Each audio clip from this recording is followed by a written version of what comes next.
Hey, Mama. Welcome back to the Mom Walk Collective podcast. I'm Jamie.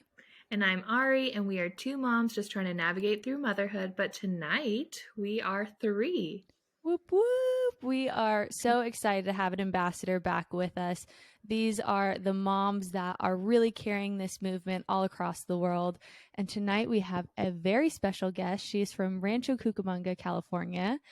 Her name is Savannah, and we are so excited to talk about the topic that has happened in her motherhood journey. We feel like it's a topic that is so relatable that a few moms might actually walk through and haven't even heard a story of another mom having to deal with these different types of scenarios.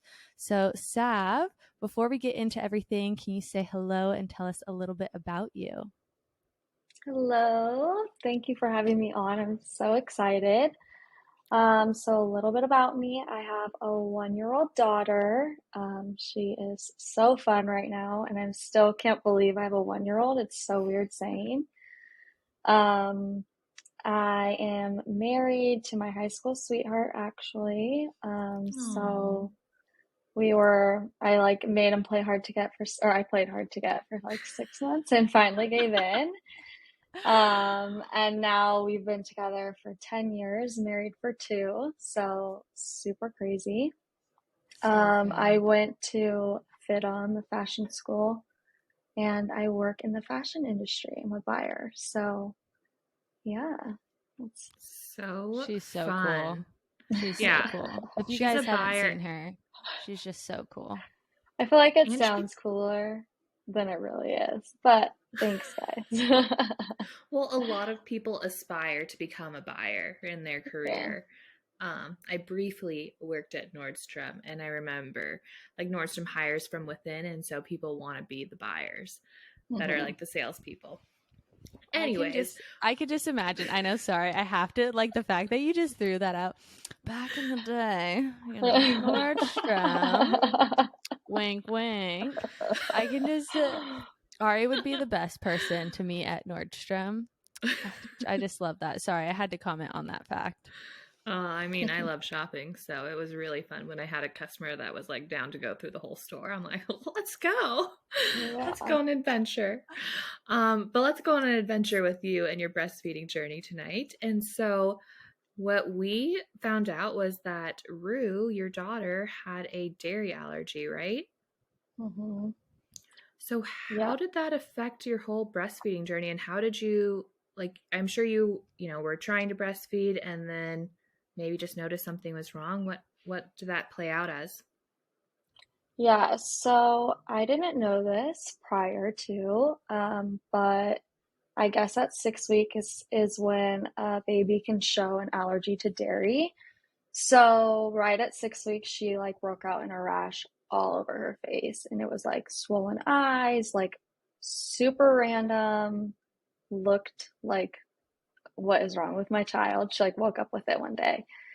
And so Oh. I was like, what could this be? Like, people are like, oh, it's probably your lotion or your body wash or whatever. And when you're Mhm. nursing, it's getting on her skin. And I had consultations with doctors, and they're like, yeah, that's what it is. Or it's your laundry detergent. And I'm like, okay, but I haven't changed anything from when I brought her home to now. So I don't know why all of a sudden. And so I kind of started to do research more on my end, and she already was like a little bit of a colicky baby. I wouldn't say she was terrible, but like spit up after every time she ate. Like it was always all over me if I didn't have a birth cloth, like all the things. So I did more research and kind of came to my conclusion that that was it. And then when we went to the doctor, they were like, yep, that's probably it. I would say like the one thing that didn't show was she didn't have any blood in her stool. And I guess that's another Mm. common Oh wow. sign of it. But since I was nursing and wanting to nurse, I essentially just started cutting it out of my diet. And like, you think dairy, okay, cheese, milks, which I didn't really have a ton of, but it's like dairy in everything. So I was Really? reading labels, like if it contained dairy, if it contained butter, like the random things. And then also soy is like affiliated with it. So I had to just be really careful. And I would say as soon as I cut it out, I noticed within like a week her rash was pretty much gone. Wow.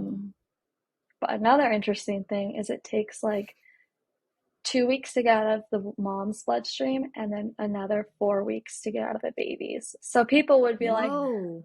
yeah.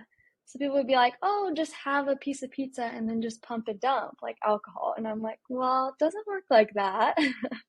So even if I had like a little bit, I would notice a flare up in her rash again or whatever. And so I kind of just decided for myself that I'm just going to cut it out if I want to continue breastfeeding. And that's what I did. Luckily, I'm pretty picky and don't eat a lot of dairy, so it's kind of easy. I would say the hardest thing was like ice cream, pizza, like that kind of stuff. Was that Wow. just, I mean, that's something with motherhood that you don't know to prepare for, you know, like all the things, like we talk about this all the time on the podcast of how like you prepare so much for labor and you prepare for like the basic understanding of like what motherhood can be. And obviously it sounded like, I mean, it wasn't in my radar. It sounds like it wasn't in your radar either. So when you started to do all this research, I mean, were you first in like Google Doctor and just like comparing everything? Were you looking at forums? Was there any site that was like super helpful where you're like, wow, this is really resonating? Like, did a mom share on social media? Like, how did you end up making the connection, or was it just like a bunch of trial and error? I would say both, like Google Doctor for sure. I was like comparing her rash to Google's rashes. Like, who knows what the rash they were showing me? But I'm like, yep, that looks the same. It says dairy, like, let's go with it. But obviously, I did way more research and literally every like symptom, like I said, except for the blood in her stool, was like led straight to it. And so then really it was like trial and error of cutting things out. So I started with like obviously the heavier dairy things. So I don't even know, like pizza, for instance, like obviously cut that out right away.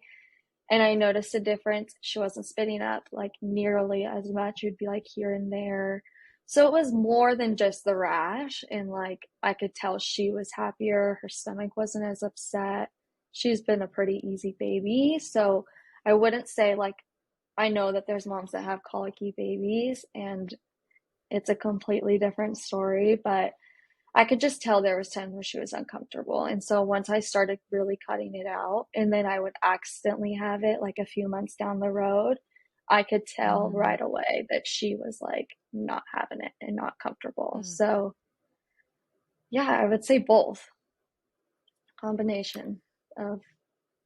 But the interesting thing is too is the doctor did say that she would grow out of it, and she actually has.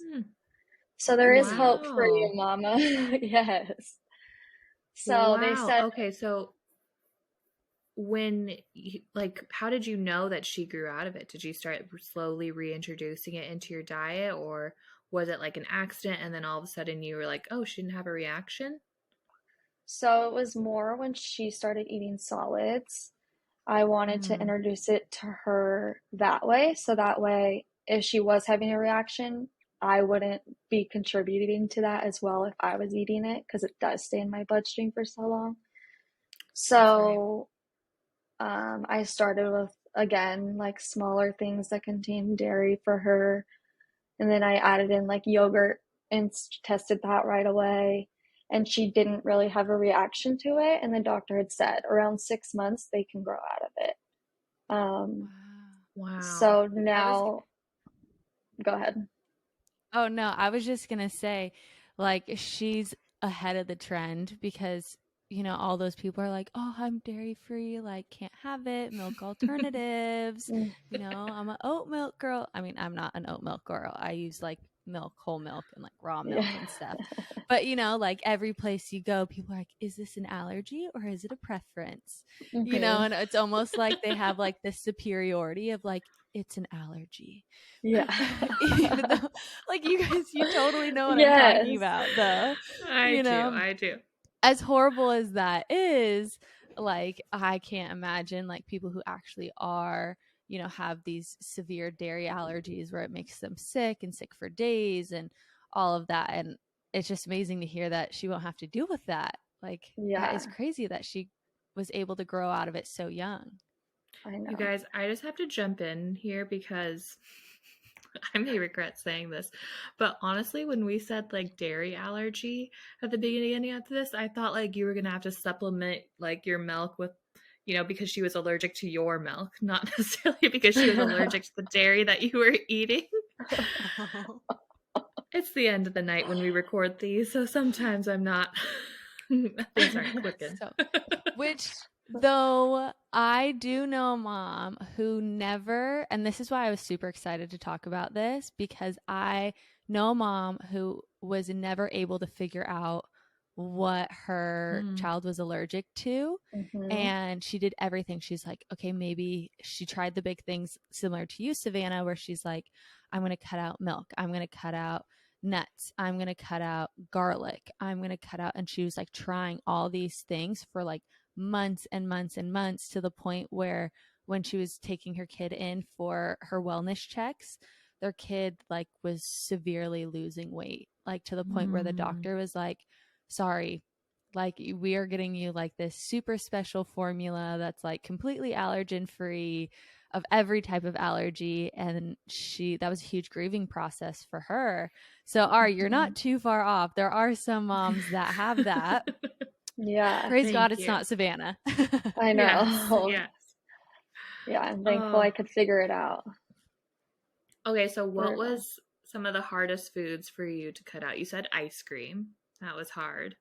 Like, did you crave things, or was Yeah. the like maternal need for wanting to like make sure your daughter was healthy and fed like strong enough that you didn't even think about those foods? I would say at first it was like I'm gonna do anything to be able to like nurse her, so it was easier. And then once she started to be able to eat it, now I have like a little bit of an intolerance. So like just recently when I tried, like I want pizza, like that was like it sounded so good down in Newport, Laventina's. I'm obsessed with, and that's what I wanted. And so I finally had pizza, and now I can't really have dairy. So now it's flipped. But originally it wasn't hard. I would say the hardest thing is I have a big sweet tooth. So like cookies and ice cream and all that kind of stuff was my breaking point. But luckily there's lots of alternatives out there. So you can find vegan cookies and that kind of stuff to kind of carve that, or yeah. But yeah, so now that she can eat it, I'm like, okay, well, I can't eat it now, so I have to be very careful and just do like That's small what's doses here and there. Yeah, that's what's so interesting about diet is like if you cut something out for a long period of time, sometimes you can create like an intolerance for it. So same thing Hmm. with gluten. Like if you cut out gluten for a long time, like you can create an intolerance, and then I don't know the scientific side of it, like if you like slowly reintroduce it back, and then you can have it whenever you want, or maybe we need to bring somebody on for that topic, because that's interesting that now when you Hmm. can have it, Yeah. maybe having some stomach issues. Yeah. Okay, this is so bunny. I'm gonna bunny trail right now, so I'm gonna take us to like a different story.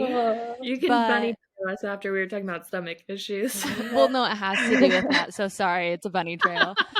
But I'm so into I think we definitely need to bring a specialist on, because I got really, really sick when I got married. And same thing, like all I used to want would be like pizza. Oh my gosh, pizza sounds so good. I want this and that, like everything. And I was so sick, like literally had an appetite for like nothing. And the only thing I could like stomach was like French bread and sour candy.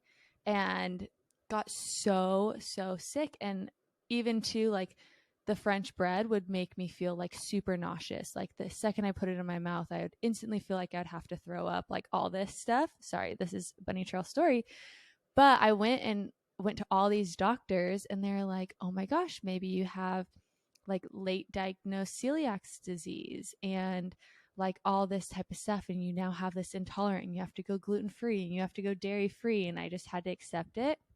And I was like, this makes no sense, because I grew up my whole life like eating whatever I wanted and like had no allergies besides to kiwi. So like all of this was just like, this is so random. And then finally I went to a homeopathic doctor. Like she sits under it, or she's a DO, but she works more in the homeopathic space. And so she runs all of the different tests, and come to find out, I ended up having like 7 different tropical parasites that were triggering intolerances to a bunch of different foods. Savannah, I'm not saying that you have but when people experience those crazy intolerances, we started working on just like my overall like immune system. And then once we built up, because she also found other things I had at the time, which I didn't know, I had mono as well. And so we worked on just building back up my immune system. And then we went after going after those parasites. And it was the craziest experience of my life when I ended up passing the parasites. One, I was like super depressed for like a whole day. And then I passed the parasites, and then I went and tried and ate pizza. She's like, all right, we're going to introduce it right when they're done.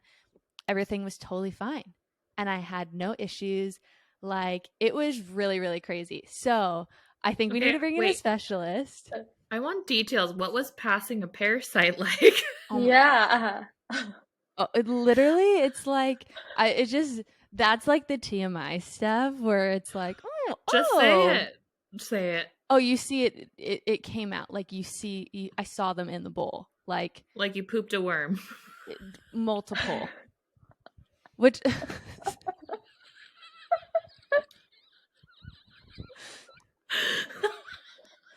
sorry, went there. Gosh, Savannah, I'm so sorry. Like you just happened to like spark all these bunny trails. No, it was okay. Now Savannah's gonna go to Google Doc and wonder if she has a tropical parasite. Oh, maybe. Just saying. No, maybe you just need to go to a tropical paradise. You don't have a tropical parasite. Yes. Take a little vacay. Yeah. Okay, so good. We also wanted to hit on the subject of you being a working mom, because that is so relevant. Can you explain, did you know before you gave birth that you're going to go back to work? What was the decision that you made with your husband, kind of, continuing to be a dual income household? And then just how has it been? Like, I know Ari's in the same boat, so you guys could probably talk back and forth to just similar feelings, but what has it been like for you? Yeah, so I would say going into maternity leave and all of that, I knew I was always going to go back to work. I will say, when I was actually on maternity leave, I think my husband heard me at least 5 times a day say, so I'm going to be a stay-at-home mom, right? Like, I'm going to get to stay home. You're going to make more money so I can stay home. Like, I think he wanted to like scream at me and be like, no, you're not staying home. But he would always just be like, yeah, we'll see. And literally up until I want to say the day before, I was like, please, can we just figure it out? I won't shop anymore. I won't do anything. Like, please. And he's like, it's just not feasible right now. And so I still am always like, so are you going to ask for a raise so I can maybe stay home? And he's like, yeah. Because then you're going to want to move to Newport and you're going to want this whole thing. And I'm a beach girl. So if I can be close to the beach, that's where I want to be. But I'm like, no, that would be enough, like just to be home. But anyway, so I tried talking him into it a million times, and it just, like I said, isn't right now, isn't our season. But yeah, I always knew I was going back. I didn't want to, but I've made the best of it. And I would say I was actually just talking to a mom tonight about this, because she's about to go back from maternity leave. And I told her, I was like, I'm very fortunate and my mom and mother-in-law watch Rue, so that has helped so much, like just knowing she's in good hands. But my biggest thing I was worried about was missing like the big milestones. So I'm sure you can Mm. relate, Ari, but like missing her crawl, missing her walk. And luckily, I do have a hybrid schedule. I do have to travel though, so that's the only downfall. Like I always say, if I was in this role before I had Rue, I would love traveling, but right now it's like I want to be home at night. I want to put her to bed. But it's all a sacrifice and it's for right now and we'll get there when I don't know, one day I'll get to be home hopefully. But luckily since I am hybrid, I haven't had to miss much of those milestones, if any, and it's been like the weekends where she starts walking and I'm like, yes, I'm home with her. Oh, so Um, good. but yeah, I would say that was my biggest thing, my biggest challenge I constantly went back and forth on going back. Yeah, Um, I can totally relate with you. We sat on a bench in Laguna a couple weeks ago, mhm. maybe a month ago now, when you were on a work trip, which would have been really cool before you had kids. You did Yeah. get a good night's sleep, I remember, when you're like, Yeah. whoa, this is fantastic. But there is nothing like being home with them. I'm fortunate that I work from home with the babies, but that brings its own challenges too. It's, everything has a silver lining and everything has a challenge too. Right. Um, if people are working in the office, they're separated, but they can like totally focus and dedicate their time when they're there. Um, and then when you're home, it's like setting boundaries. Like sometimes I legitimately have to lock myself upstairs and my husband brings me food because otherwise Mhm. I'll want to be with the babies. And like luckily they're with my mom, but it's just different when you want to be with them. Yeah. And Jamie, you can speak to it too, like you are managing working for yourself, but also having Lincoln with you 24/7, and that's a lot too. That it's amazing and it's such a blessing, but it can be a challenge.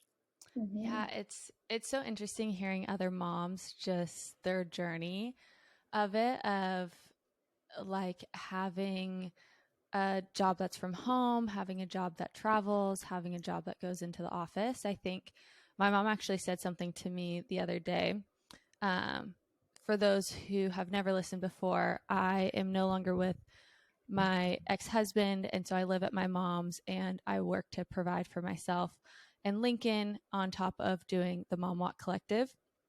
And so I've been in this really interesting place just financially trying to kind of recalibrate my life. And Ari and I have been having these talks, and I kind of just broke down to my mom of really what I just need is to organize my chaos. And I think I'm curious, Savannah, how you've done that working and then coming home or whatever your hybrid looks like. But for me, I need to organize my chaos because I just felt so overwhelmed. And my mom always just kept coming back to me as like, I don't want you to discredit the job of being a mom. And she's like, it Mm. is priceless. You don't get paid for it. There is return in moments of joy and moments of connection and all of that. But like, that is a job within itself. And you have to think Mhm. about it even in context that way sometimes, not just of, oh yeah, I'm a mom, but it's a priceless job. You're constantly thinking, you're constantly sacrificing, you're constantly trying to provide, especially when we have littles like all three of us do. They can't tell you, like, it's a forever guessing game. And like, even just laughing, I was laughing with some friends this morning when we came across like a gentle parenting video of like constantly saying gentle hands, soft hands, like, you know like, that is just something that we're always thinking. And so, yeah, Savannah, I'm really curious, how have you organized? I don't want to claim your life as chaos, but how have you organized just your schedule so you can be really present at work? Or is that something that has been hard? Like, do you guys do specific family time to make sure you guys have that connection? Like, do you do any family days on the weekend? What does that all look like for you?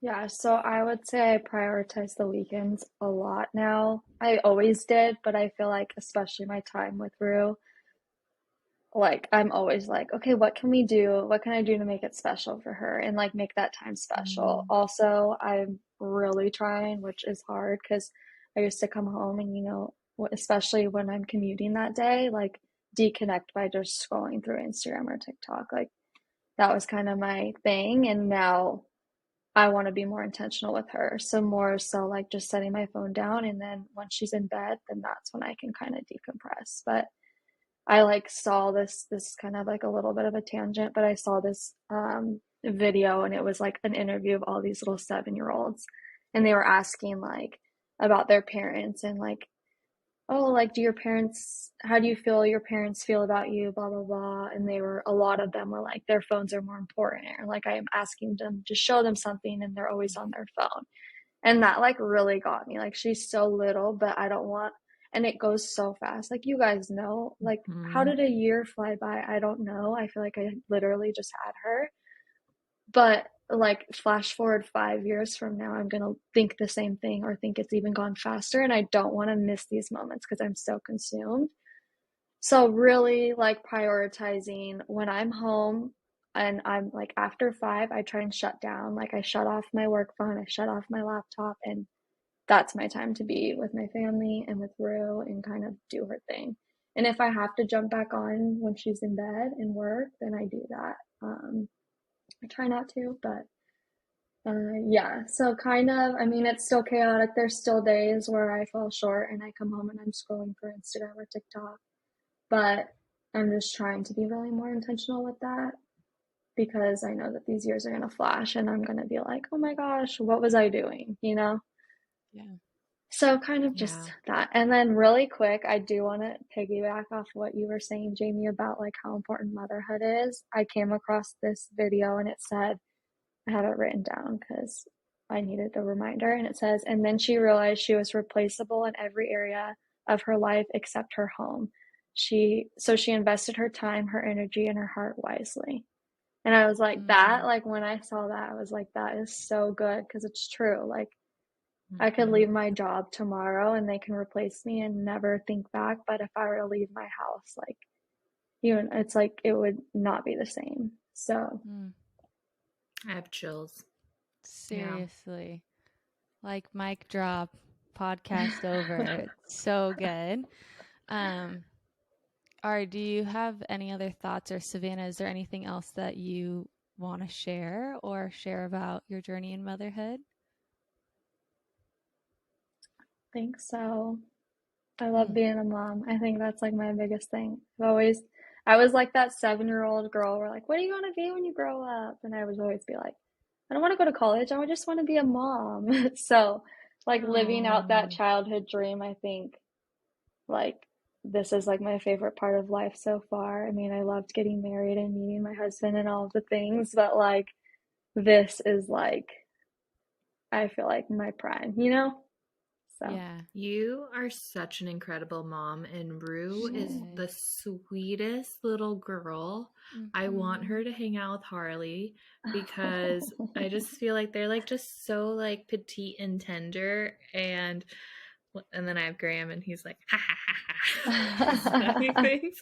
So I feel like Harley needs a little bestie. Well, thank you so much, Savannah, for coming on.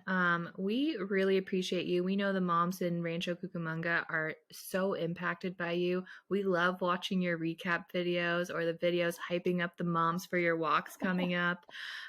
You like always put a smile on my face when you do it. I'm like, yes, yes, go you. And also, if you guys haven't taken a look, we'll put it in the show notes. But Savannah makes hats. So you can see, I think that's the name Yes. of your hat company in the back, correct? Yes, it Okay, is. plug it, plug all the Instas. Yeah. The Peach Collective. And then my personal Insta is at the Savvy Peach. And then my mom walk Instagram is at the momwalkco.ranchcucamonga. Amazing. And so if you are close to Rancho Cucamonga, go to one of Savannah's walks. She's incredible. If you aren't close to Rancho Cucamonga, you can go to our website. We have a walk finder. So go to the momwalkcollective.com, type in your zip code, and find a walk near you. If you do not have a walk near you, we have an ambassador page where you can then go apply to become a host if you want to be a host for your city. It is amazing the moms that are making connections at the walks, creating their village so that they don't have to walk through motherhood alone, because motherhood is challenging. And we want you to have your village to walk through motherhood together and just to bring that positive light around things. And that is our biggest heart's desire. So we love you, Mama. Thank you so much, Savannah. And we will see you guys next time. Thanks, Savannah. Love you, Mama. Thank